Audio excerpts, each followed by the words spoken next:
بازار ته لاړم سودا د پاره خو چا د جیب نه مې روپۍ پټې کړې جومات ته لاړم اعلان مې وکړ چې راوتم چا مې سپلای پټې کړ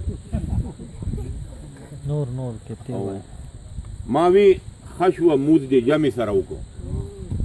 وی ښه شوه مونځ دې جمع سره وکړو او شابودینه په تا فضل رحمان وکړو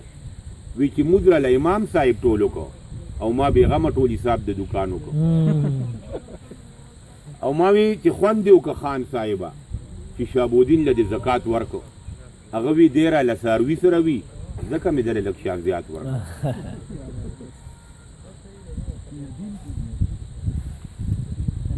او یاره ماستر صاحب دغه داسې کیسې ویلي دي که نه ډېرې خوندورې کیسې ویلي دي ما ویلو کماليه کور دې لوی شو راته وایه چې په دې کې څه کمال دی ما ویلو کماليه کور دې لوی شو راته وایه چې په دې کې څه کمال دی وی هر باران کې 5 شپږ فوټه اوږدېږي زما لارې ته ربړي غوندې دیوال دی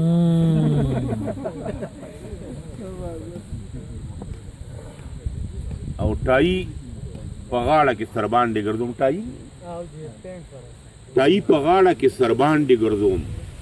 سټ مې پرون د جغ نه خوږېستی دی او پتلونه تا نه ګیلمن یم په دې چې د پښتون نه دې پرتوګ ایستی دی پیغور دی جي ماسټر صاحب ډېرې ښې ګوتې نیولي یو نظم وم د ماسټر صاحب یو څو شعرونه تاسو ته به مې نه ویلې